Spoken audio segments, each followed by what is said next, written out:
So, let's talk about Palantir. You might have heard the name. Maybe you've seen their stock price do some wild things, but their origin story is straight out of a spy movie. Company founded in 2003, it was co-founded by Peter Thiel, PayPal, early Facebook. Their goal was simple but super ambitious. Build software for intelligence agencies, think CIA, FBI, NSA. Their mission was to connect the dots in massive, messy piles of data.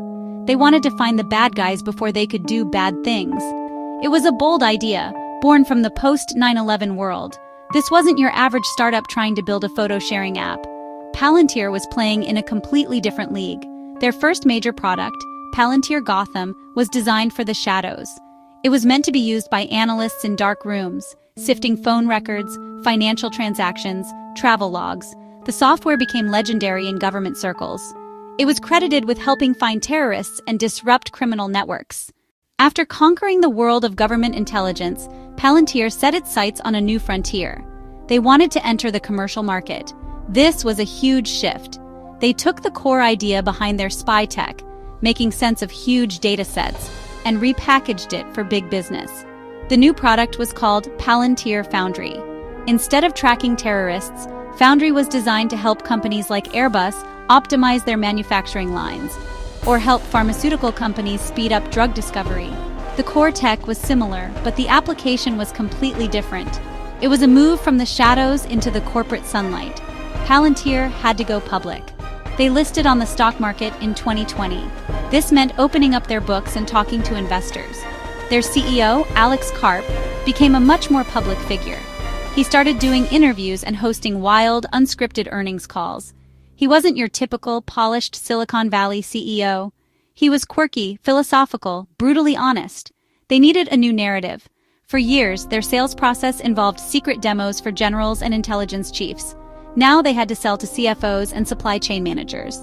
Early on, some companies found Foundry too complex or too costly. So, here's where things get really interesting. Palantir isn't just content with being a successful software company. They have their eyes on a much bigger prize. They want to become the Apple of AI. Now, when you hear that, you might think they want to build the best, most dominant AI products. But it's deeper than that. Think about what Apple is.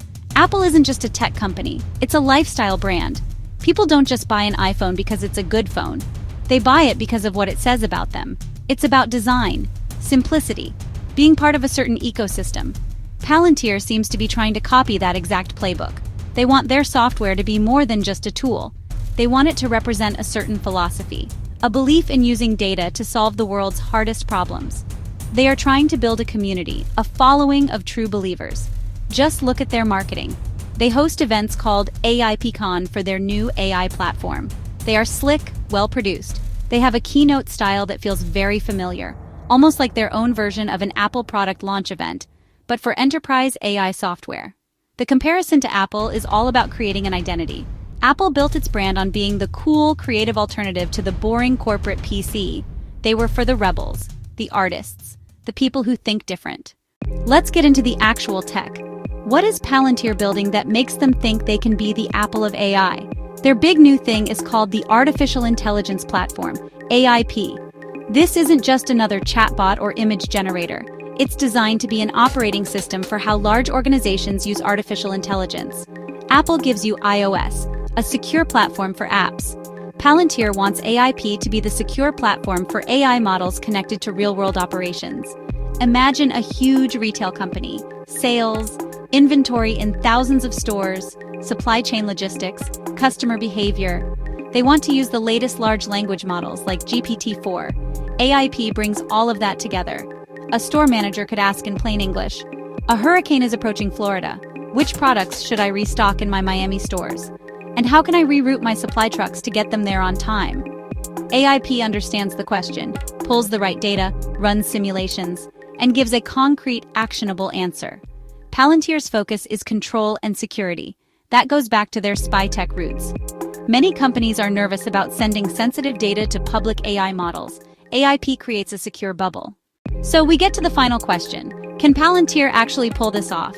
Can a company born in the shadows of national security reinvent itself as the Apple of AI, a beloved lifestyle brand? It's a huge stretch, and experts are definitely divided. On one hand, you have the believers. They argue Palantir has a huge head start. 2 decades doing AI, making sense of massive, messy data sets. Technology battle-tested in the harshest environments on Earth. Deep relationships with governments. Deep relationships with huge corporations. Their new AIP platform is genuinely powerful. But then you have the skeptics. Their arguments are strong too. Apple's brand = consumer trust and privacy. Palantir's history = the opposite. Famous for enabling surveillance. That's a tough image to shake. You can't just slap a new coat of paint on a company and call it a lifestyle brand. Apple sells beautiful, simple products to you and me. Palantir sells complex, expensive software to giant, faceless organizations. Another major hurdle is the culture. Apple's brand is universal and aspirational. Palantir's new identity is political and divisive. The answer is likely somewhere in the middle. Palantir might not become Apple. Your grandma probably won't be a fan. But they could create a new category, an enterprise software brand with a cult-like following.